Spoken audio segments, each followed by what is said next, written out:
Hi friends, so today we will continue with our questions and answers. Today we will do questions 8 through 15. That is all the questions we are going to answer. Yesterday we did 1 through 7. Today 8, 9, 10, 11, 12, 13, 14, 15. Okay. So the 8th question is, how did the couple help derelict adolescents to lead normal lives?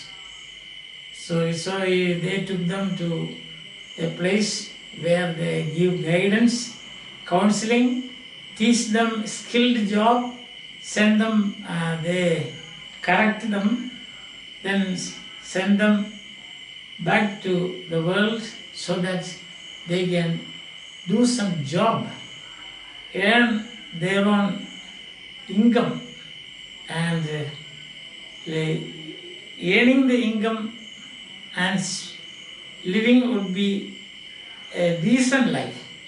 They will be able to lead a decent life, a dignified life. So that is a great work that they are doing. Question number, what did Cronin mean by the expression, the veil parted? Veil means a covering. Parted means removed. So the veil parted means the covering removed.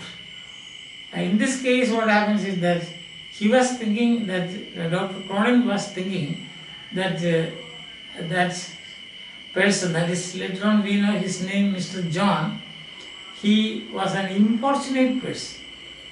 But when he heard the story, his sincerity, honesty and so on, he began to like him instinctively like him, not because of any reason, but instinctively. Then what happened is that the veil parted between them, the covering removed. That means if there was any factor that separates them, any factor that separated them, that simply was removed. That's the meaning. Who was banging on the door? Simple question. The sergeant of police.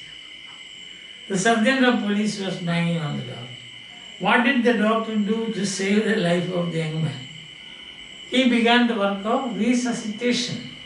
That means I told you, pressing the sides, the ribs, and also back, so that he will be able to, or they are in a way helping him to breathe. That's it. So that is the work of resuscitation. And 12th question is, utterly friendless, he had fallen victim to the loose society of the streets. What does the author mean by this? He was almost an orphan from his early days, that is, his both parents died. His uncle took him to a solicitor's office. He was given a job there, but there was no mentor. Each one of us has a mentor. Either we have got our parents or uncle or somebody will be there, or a teacher can be a good mentor. In this case, he was not going to school now, so there was no possibility of a teacher becoming his mentor. Nobody to guide him. So what happened is that he was attracted by easy money and easy pleasure. So he was attracted by the loose society. It's people who just go around doing nothing and they are wasting indiscipline, life of indiscipline they are leading. Such kind of people. And he started betting on horses and so on. So this is what happened here. So thus he became victim to the loose society. And why did the young man try to commit suicide? He lost all his belongings, he had no money, and somebody told him that he would make a last attempt.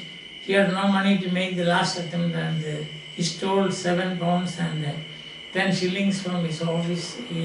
And the last bet also he lost, so he had nothing. He thought he had no money to replace, so therefore he thought that, what did he think? That there will be prosecution, legal action against me. And therefore he thought of committing suicide. That is it. Why does the author say that it was the best investment that he had ever made? All other investments had brought him mental pain, frustration, disappointment and so on. But this particular one brought him mental peace. And he was the cause for the birth of a good Samaritan in this world. That's why the best investment I ever made. Then he says, how did these people help him? That is the last question. The surgeon, the landlady, and the doctor, and what was the risk involved? The landlady, the surgeon said that I will not report this matter. The risk is his job. He would sometimes lose his job. If somebody else betrays him, or goes and somebody else goes and tells his superior officers that he has ignored an attempted suicide. So that is the risk is his job is the risk. What he did was he said that he promised that I won't repeat this matter to my higher authorities. What did the landlady do? The landlady offered to give him 1 month's free board. That means food and lodging free. What is her loss? Her income. Her monthly income loss. And the doctor, what did he do? The doctor said, I will give you. He promised to give 7 pounds and 10 shillings so that he could keep it back, replace it in his office. What is his loss? His loss is money that he gave. Loss of money. But his gain, wonderful. His gain, great. What is the gain? That he could bring forth to the world another good Samaritan. That's it. There. Yes. You do like this now. So, that is fine. I have written this except answer to question number 15 because my board is a small one.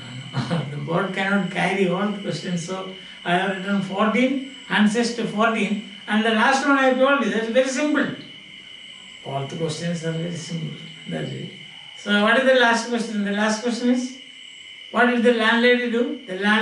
What did the surgeon do? Surgeon promised to not report. What is the risk? His job. The landlady promised 1 month's board, that is food and lodging free. What is the loss? The income, her income. What did the doctor do? Because that is not written on the board. The doctor, that's why I am repeating. Now, what did the doctor do? The doctor gave 7 pounds and 10 shillings. What is his loss? Money. What is his gain? Great gain. Okay. So now I have written this on the board. Now I will read out for you slowly. If you have any doubt, then you can. All the questions I have answered. That's a different thing. So 8th question. They took derelict adolescents from juvenile courts. Juvenile courts means courts that try young people. They placed them in healthy environment. They healed them in mind and body and sent them back to the world. They also gave them training in some useful handicrafts and skilled jobs. The training and the healing helped them to restart their lives and lead a life of dignity. Clear? Question number 9, veil. Veil means a covering. Parted means taken away or removed. Dr. Cronin's impression that Mr. John S. was an importunate person disappeared and he began to like him instinctively. That is the point, result. 10. The sergeant of police was banging on the door. 11. To save the life of the young man, he began the work of resuscitation.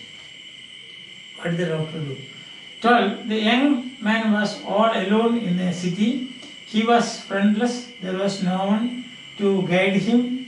He had no mentors, so he became a victim to the loose society. That's why he became a victim of the loose society. 13. The young man had lost all his belongings. He thought one last gambling would help him regain all the losses. So he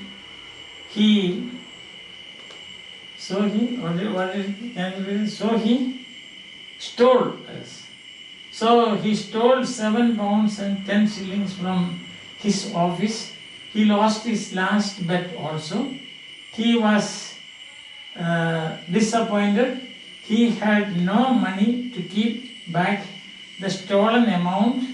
he was sure that he would be prosecuted, so he made an attempt to commit suicide. 14. All other investments brought him anxiety and frustration, but this one gave mental peace. So he considered this as a. Now one more we can add, that is, he could bring forth a good Samaritan. And the 15th question I have already answered. I think now it is very clear to you, no problem. We'll continue with other activities and the text till we meet again. Bye. Have a nice day.